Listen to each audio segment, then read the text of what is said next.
Mereka menyebutnya bajingan, perampok, penjahat, sampah masyarakat. Tapi tak semua bajingan lahir dari kejahatan. Sebagian dari mereka diciptakan oleh ketidakadilan. Dan malam ini, kita akan membuka kisah yang jarang diceritakan. Tentang bajingan di tanah Jawa, yang namanya ditakuti penguasa. Assalamualaikum warahmatullahi wabarakatuh. Halo sedulur kabeh, selamat datang kembali di Petok Legenda Nusantara. Tempat kita menghidupkan kembali kisah-kisah kelam, legenda yang terlupakan, dan cerita rakyat yang jarang diceritakan orang. Sebelum kita masuk ke ceritanya, pastikan kamu subscribe, nyalakan lonceng notifikasi, dan like video ini. Karena dengan begitu, kamu ikut menjaga agar kisah-kisah tanah Jawa tidak hilang dimakan zaman. Malam ini, kita akan menyelami sebuah legenda yang gelap. Kisah tentang mereka yang disebut bajingan. Orang-orang buangan, penjahat versi penguasa. Namun di mata rakyat kecil, mereka justru kesatria menjadi pelindung terakhir. Tarik napasmu, pejamkan mata, dan mari kita mulai kisahnya. Kata bajingan sebenarnya berasal dari nama sebuah profesi terhormat di Jawa, yaitu pengendali atau sopir gerobak sapi. Tidak ada cerita rakyat spesifik tentang tokoh bernama bajingan, tetapi istilah ini memiliki sejarah dan pergeseran makna yang menarik dalam budaya Indonesia. Berikut penjelasan mengenai arti kata bajingan yang berakar dari budaya lokal, asal-usul makna pada zaman dahulu, terutama pada era Kesultanan Mataram. Gerobak sapi adalah sarana transportasi utama untuk mengangkut hasil panen dan orang-orang. Orang yang mengemudikan gerobak sapi ini disebut bajingan. Profesi ini sangat penting dan dihormati pada masanya. Dalam budaya Jawa, konon kata bajingan merupakan singkatan dari frasa filosofis Bagusing Jiwo Angen-angening Pangeran, yang berarti orang baik yang dicintai Tuhan. Profesi ini dianggap membawa berkah karena mengangkut hasil bumi. Pergeseran makna-makna kata bajingan mulai bergeser pada awal abad ke-20. Hal ini terjadi karena gerobak sapi berjalan lambat, seringkali membuat penumpang atau pengirim barang kesal karena harus menunggu lama. Ungkapan kekesalan seperti, bajingan kok suwete kone, bajingan kok lama datangnya, menjadi umum. Akhirnya, kata bajingan mengalami disfemisme, yaitu pergeseran makna menjadi konotasi negatif. Saat ini, dalam Kamus Besar Bahasa Indonesia, KBBI, bajingan didefinisikan sebagai kata makian yang berarti penjahat atau pencopet, atau merujuk pada orang yang berperilaku buruk. Bajingan, sebagai nama makanan di daerah Temanggung, Jawa Tengah, terdapat makanan khas bernama bajingan. Makanan yang terbuat dari singkong dengan gula merah dan santan ini dulunya adalah hidangan mewah yang disuguhkan kepada para sopir gerobak sapi. Nama makanan ini melestarikan arti asli kata bajingan sebagai profesi. Jadi, meskipun tidak ada cerita rakyat dengan alur spesifik tentang seorang tokoh bernama bajingan, ada legenda budaya yang menjelaskan asal-usul kata tersebut dan pergeseran maknanya dari sebuah profesi yang dihormati menjadi kata makian. Di tanah Jawa yang subur, tempat padi tumbuh setinggi dada dan sungai mengalir tenang seolah tak pernah berdosa, lahirlah seorang bocah yang kelak disebut orang sebagai bajingan. Bukan karena ia jahat sejak lahir, melainkan karena hidup terlalu kejam padanya. Bocah itu bernama Wira, anak seorang buruh tani yang setiap hari membungkuk di sawah milik lurah dan priai. Sejak kecil, Wira sudah paham satu hal pahit, tanah ini bukan milik semua orang. Ada yang hidup berkecukupan hanya dengan duduk di pendapa, dan ada yang harus memeras tulang demi semangkuk nasi. Suatu sore, saat ibunya membagi nasi yang bahkan tak cukup untuk bertiga, Wira bertanya lirih, "Mak, kenapa kita selalu kurang?" Ibunya terdiam lama sebelum menjawab, karena hidup tidak pernah adil pada orang kecil. Ayah Wira adalah lelaki pendiam, punggungnya bungkuk sebelum usia 40. Ia tahu kapan harus menunduk dan kapan harus diam. Tapi suatu hari, ketundukan itu tak lagi cukup. Upah dipotong, hasil panen dirampas, dan ketika ayah Wira berani bersuara, cambuk mandor mendarat di punggungnya tanpa ampun. Wira yang masih belia hanya bisa mengepalkan tangan, menahan amarah yang tak tahu harus dilampiaskan kemana. "Sabar, Ra," bisik ayahnya dengan napas tersengal, "orang miskin cuma punya satu senjata, bertahan." Kalimat itu tertanam dalam-dalam di hati Wira, tapi bersamaan dengan itu tumbuh pula pertanyaan lain, sampai kapan manusia harus bertahan tanpa melawan? Malam demi malam, Wira mulai mengenal sisi gelap desa. Ia melihat orang-orang kelaparan mencuri singkong, lalu dipukuli ramai-ramai. Ia melihat preman suruhan lurah merampas ternak warga dengan dalih pajak. Di pos ronda, orang-orang berbisik, kalau melawan, mati. Dari sanalah Wira belajar bahwa hukum tak pernah berdiri di tengah, ia condong ke arah yang berkuasa. Suatu malam, saat ia pulang membawa kayu bakar, ia mendengar ibunya menangis pelan. "Aku capek, Pak, hidup begini terus," katanya. Ayahnya hanya menjawab lirih, "Kita ini wong cilik. Jangan bermimpi terlalu tinggi." Kalimat itu menusuk Wira lebih tajam dari cambuk mandor. Titik balik itu datang ketika ayahnya tak pernah pulang. Mayatnya ditemukan di tepi sungai, tubuhnya penuh lebam, tanpa keadilan, tanpa pengadilan. Orang-orang bilang ayah Wira melawan. Lurah bilang ayahnya pencuri. Tak ada yang peduli pada kebenaran. Di depan jasad ayahnya, Wira berlutut sambil menggenggam tanah. "Kalau jadi orang baik cuma bikin mati diinjak, lalu apa gunanya?" bisiknya dengan suara bergetar. Ibunya memeluknya erat sambil menangis, "Jangan jadi seperti mereka, Le." Tapi di mata Wira, dunia sudah lebih dulu memilihkan jalan yang gelap. Sejak hari itu, Wira menghilang dari desa. Orang-orang bilang ia kabur karena takut. Sebagian lain menyebutnya anak durhaka. Tak ada yang tahu bahwa malam itu, di bawah cahaya bulan pucat, Wira berjalan meninggalkan rumah dengan satu tekad. Ia tak mau lagi hidup sebagai korban.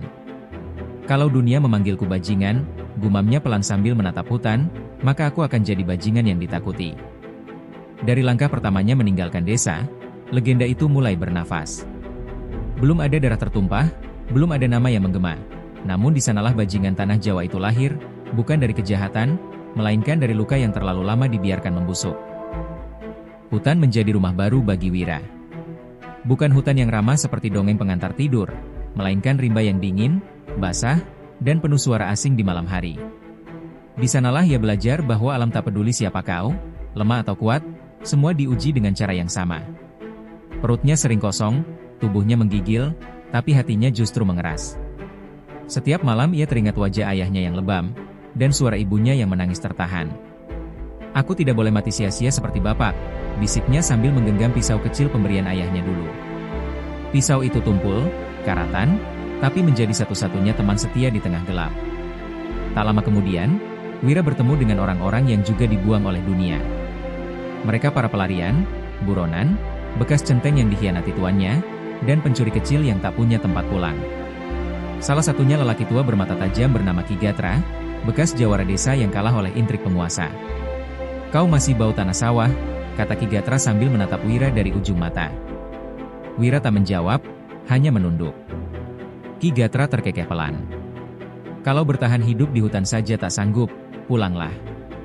Tapi kalau kau ingin dunia gemetar, ikut aku." Di tangan Ki Gatra, Wira belajar banyak hal yang tak pernah diajarkan di langgar atau balai desa. Cara membaca jejak, cara menghilang di malam hari, cara memukul tanpa membunuh, dan jika terpaksa, membunuh tanpa ragu. "Jangan serang orang lapar," pesan Ki Gatra suatu malam, "bajingan sejati punya aturan." Kalimat itu membingungkan Wira, tapi perlahan ia mengerti. Mereka hanya mengincar orang-orang tamak, mandor, rentenir, centeng lurah. Setiap kali merampas harta mereka, Wira merasakan sesuatu yang asing, bukan senang, tapi lega. "Ini baru adil," gumamnya sambil terengah. Nama Wira mulai hilang di telan malam.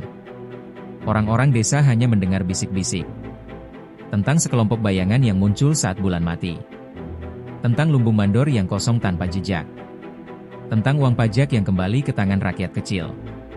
"Itu kerjaan bajingan hutan," kata para priai dengan wajah tegang. Tapi di warung-warung kecil, nada suaranya berbeda.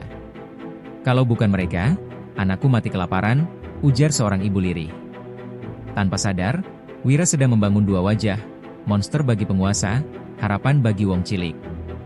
Suatu malam, setelah perampokan besar pertama mereka, Ki Gatra menepuk bahu Wira. "Mulai sekarang, kau bukan bocah sawah lagi," katanya pelan. "Kau butuh nama." Wira terdiam, menatap api unggun yang menari. Ia teringat semua hinaan, semua ketidakadilan, semua luka. "Panggil aku apapun," jawabnya akhirnya, "asal mereka takut." Ki Gatra tersenyum tipis. "Kalau begitu, biarlah dunia memanggilmu bajingan Wira."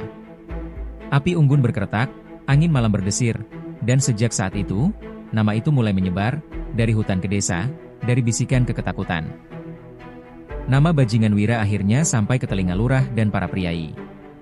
Bukan lagi sekadar bisik-bisik di warung kopi, tapi laporan panik di pendapa. Pajak menghilang, mandor luka-luka, dan yang paling menakutkan, rakyat mulai berani menolak. Ini bukan sekadar pencuri, geram lurah sambil menghantam meja, ini pembangkang.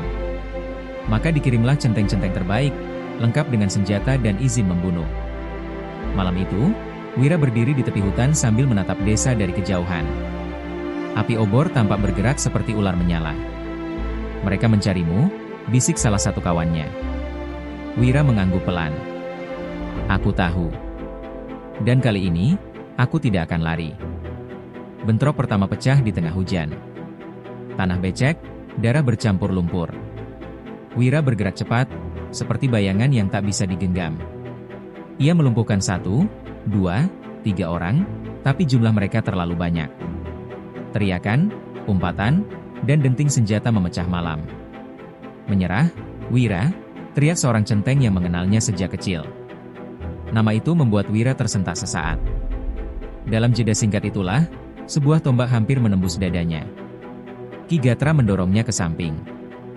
Jangan ragu, bentaknya. Ragu itu milik orang baik. Kita sudah melewati itu. Darah pertama tumpah dari tangan Wira malam itu. Seorang centeng roboh di kakinya, mata terbuka tak bernyawa. Wira terdiam, napasnya tercekik. Tangannya gemetar. Aku membunuhnya, gumamnya. Dunia seolah berhenti berputar. Tapi tak ada waktu untuk menyesal. Ki Gatra menarik lengannya. Kalau kau berhenti sekarang, kau mati, katanya dingin. Dalam kekacauan itu, Wira memilih hidup. Dan pilihan itu terasa lebih berat dari kematian. Sejak saat itu, ada sesuatu dalam dirinya yang pecah, tak bisa disatukan kembali. Kemenangan malam itu mahal harganya. Salah satu kawan mereka tertangkap. Esok paginya, tubuhnya dipamerkan di alun-alun sebagai peringatan. Desa gemetar. Ibu-ibu menangis dalam diam. Dari balik pepohonan, Wira menatap jasad itu dengan rahang mengeras. Ini salahku, katanya lirih. Ki Gatra menggeleng. Tidak. Ini harga perlawanan. Tapi Wira tahu, setiap langkahnya menyeret orang lain ke jurang. Disitulah beban seorang bajingan terasa paling berat, dicintai rakyat, tapi tak pernah bisa melindungi semuanya. Malam setelah eksekusi itu, Wira bersumpah di bawah langit Jawa yang gelap. Mulai sekarang, aku bukan sekadar perampok, ucapnya pada api unggun yang hampir padam. Aku akan jadi mimpi buruk mereka. Ki Gatra menatapnya lama, lalu berkata pelan, kalau begitu, kau sedang berjalan menuju akhir yang berdarah. Wira tersenyum tipis, senyum orang yang sudah kehilangan jalan pulang. Dari malam itu, serangan mereka berubah lebih berani, lebih terarah, dan legenda bajingan Wira tak lagi soal mencuri, melainkan menantang kekuasaan secara terang-terangan. Di tengah hidup yang selalu berbau darah dan pelarian, Wira kembali merasakan sesuatu yang hampir ia lupakan, hangatnya menjadi manusia. Ia bertemu Sekar, seorang perempuan desa yang diam-diam membantu mengobati luka para bajingan. Sekar tak pernah bertanya dari mana darah itu berasal. Ia hanya berkata pelan sambil membalut luka Wira, kalau kau mati, tak akan ada yang melawan mereka. Kalimat sederhana itu menghantam Wira lebih keras dari senjata apapun. Untuk pertama kalinya sejak meninggalkan desa, Wira membayangkan hidup tanpa hutan, tanpa malam, tanpa kejaran. Namun cinta tak pernah lahir di tempat yang aman. Sekar hidup di antara dua dunia, desa yang tunduk pada penguasa, dan hutan yang melahirkan pemberontak. Setiap kali Wira menemuinya, selalu ada rasa takut yang ia sembunyikan. Pergilah jauh, pinta Sekar suatu malam, aku tak sanggup melihatmu mati pelan-pelan. Wira menggenggam tangannya erat. Kalau aku pergi, siapa yang melindungi kalian? Sekar terdiam. Dalam diam itu, mereka berdua tahu, cinta ini tak punya masa depan yang utuh. Pengkhianatan datang dari arah yang tak terduga. Salah satu anggota kelompok mereka, lelaki muda yang dulu diselamatkan Wira, tertangkap dan dipaksa bicara. Di bawah siksaan, ia menyebut jalur rahasia, tempat persembunyian, dan satu nama yang paling dicari, Sekar. Ketika kabar itu sampai ke telinga Wira, dunia terasa runtuh. Tidak, jangan dia, gumamnya. Ki Gatra menatapnya dengan wajah kelam. Inilah akibatnya kalau hati ikut bicara. Tapi Wira sudah tak bisa mundur.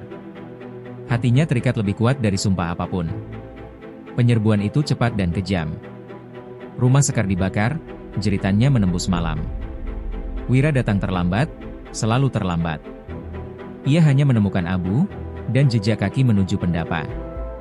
Di sana, Sekar dipaksa berdiri di hadapan lurah. "Ini harga membantu bajingan," kata lurah dingin.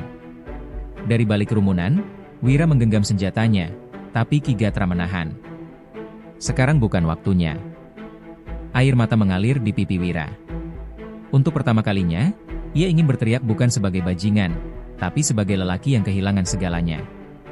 Malam itu, sumpah Wira retak. Ia tak lagi percaya pada aturan, pada kesabaran, bahkan pada Ki Gatra. "Kau bilang kita melindungi yang lemah," katanya dengan suara pecah, tapi dia tetap hancur. Ki Gatra menjawab lirih, "Legenda selalu menuntut korban." Wira tertawa pahit. Api unggun menyala redup, seperti harapan yang tersisa. Sejak malam itu, bajingan Wira berubah, lebih sunyi, lebih dingin, dan lebih berbahaya. Bukan lagi karena marah pada dunia, tapi karena ia sudah tak punya apa-apa untuk diselamatkan. Tanah Jawa kembali sunyi, tapi ketenangan itu palsu. Di balik sawah yang menguning dan langit yang tampak damai, kemarahan sedang mengendap.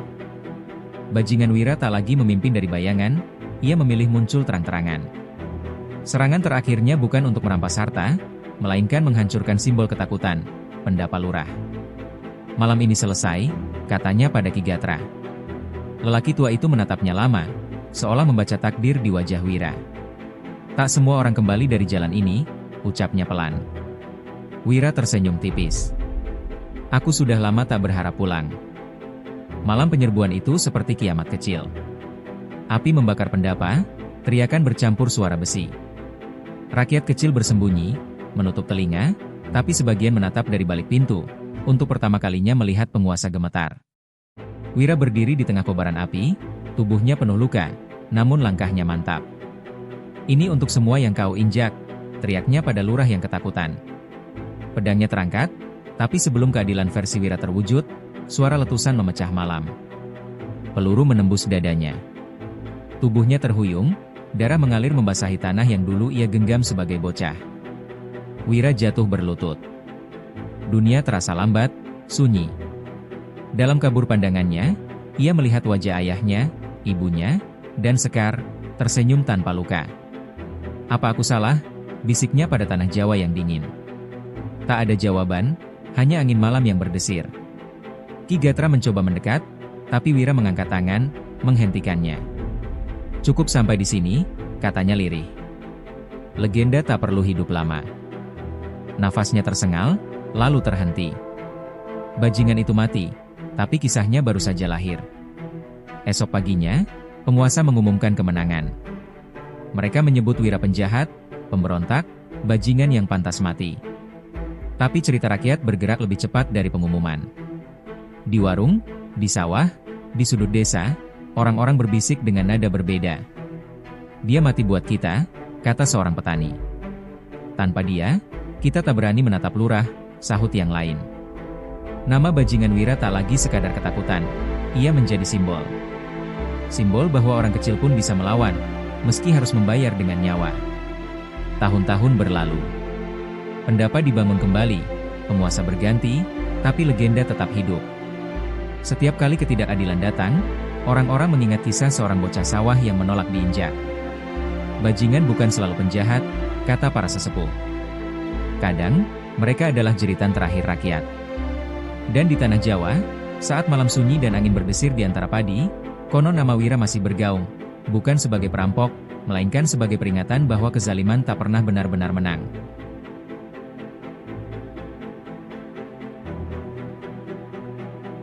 Legenda bajingan Wira mengajarkan satu hal yang pahit. Bahwa terkadang, dunia terlalu kejam untuk orang-orang baik. Dan ketika keadilan tak pernah turun dari singgasana, maka ia lahir dari luka, dari amarah, dan dari mereka yang tak lagi punya apa-apa. Bajingan bukan selalu tentang kejahatan. Kadang, ia adalah nama buruk yang diberikan penguasa kepada orang-orang yang berani berdiri melawan. Jika kamu merasa kisah ini menyentuh, jika kamu percaya bahwa cerita rakyat dan legenda tanah Jawa harus terus hidup dan diceritakan ulang. Jangan lupa subscribe channel ini.